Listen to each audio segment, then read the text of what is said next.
नमस्कार मंडळी. तर वर्षभर टिकणारे वेपर्स बनवणार आहोत बघा आज. तर आता ते कसे बनवणार आहेत बघा. आता ते आपण पाहूया पुढं. तर पांढरे शुभ्र आहेत बघू शकताय तुम्ही, तळलेली आणि वाळवल्यावर पण खूप छान असे पांढरे शुभ्र झालेत. तर त्यासाठी मी 2 किलो बटाटे घेतलेत, 2 किलोच्या प्रमाणात अंदाजे जाईल. तर व्यवस्थित असे सोलून घेणार आहे मी सगळे, कारण अगोदर सोलून घ्यावं लागतात. मग ते सोलून पाण्यामध्ये टाकायचे, कारण काळे पडतात असे. वेपर्स कधीही संध्याकाळीच बनवून ठेवावे लागतात. 7 ते 8 तास ते भिजत ठेवायला लागतात, कारण ते संध्याकाळीच बनवायचे. तर मी सगळे बटाट्याचे साल काढून घेतले बघा व्यवस्थित. पाण्यामध्येच ठेवायचं, कारण काळे पडतात. आपण सकाळी केले आणि दुपारी टाकले तर ते व्यवस्थित वेपर्स बनत नाहीत. त्यामुळं मी संध्याकाळीच करते. तर खूप छान होतात बघा, नेहमी बनवते तर. व्यवस्थित असे किसून घ्यायचे. ताटामध्ये पाणी ठेवलं तरी चालते. जास्त जाडही नाही आणि जास्त पातळही नाही, मध्यममध्येच बनवायचे. कारण जास्त पातळ बनवले का आपण गरम तेलामध्ये टाकले का लगेच चळतात, पातळ असल्यामुळं, म्हणजे लाल कलर येतो त्याला. तर असं व्यवस्थित किसून घ्यायचे, जास्त पातळ नाही जाडी नाही. बघू शकताय खूप छान असे पडलेत वेपर्स. आणि वेपर्स बनवण्यासाठी मोठाच बटाटा लागतोय. तर मी हे सगळे किसून घेतलेत. आता पाणी 1-2 पाण्याने धुवून घ्यायचे, कारण त्यामधलं पूर्ण बाजूला निघतं.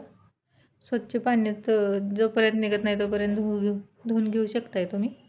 मी 2 वेळा धुवून घेतलेत आणि पुन्हा चांगल्या पाण्यामध्ये ठेवायचे सगळे वेपर्स. त्यामध्ये मग 2-3 वेळा तुरटीचा खडा फिरवून घ्यायचा आणि जास्त पाणी टाकून वेपर्स पूर्ण बुडले पाहिजेत. जास्त पाणी ठेवायचं आणि मोठ्या भांड्यामध्येच ठेवून द्यायचे वेपर्स, कारण जेणेकरून वर वेपर्स आले का ते काळे पण पडतात. आता बघू शकता तुम्ही, संध्याकाळी भिजायला ठेवले, सकाळी पण खूप छान होते. मग आता पातेल्यामध्ये पाणी ठेवले, छान अशी उकळी येऊन घ्यायची. त्यामध्ये थोडंसं चवीनुसार मीठ, व्यवस्थित त्यामध्ये जास्त दाटसर टाकायचे नाहीत, आपल्याला हलवता आलं पाहिजे. मधून गॅस फुल ठेवून हलवू शकताय. पाण्याला उकळी आल्यावर मी वेपर्स टाकून घेतले त्यामध्ये. तर 80% शिजवून घ्यायचे बघा. जास्त शिजले तर आपल्याला वाळवता पण घालता येत नाही, तर आपल्याला त्याचे सांडगे करून खावं लागतील. त्यामुळं 80% शिजवून घ्यायचं. तुम्ही बघू शकताय पूर्ण पांढरे शुभ्र झाले. तर थोडासा नग बुडत असला का समजून जायचं की शिजलेत म्हणून.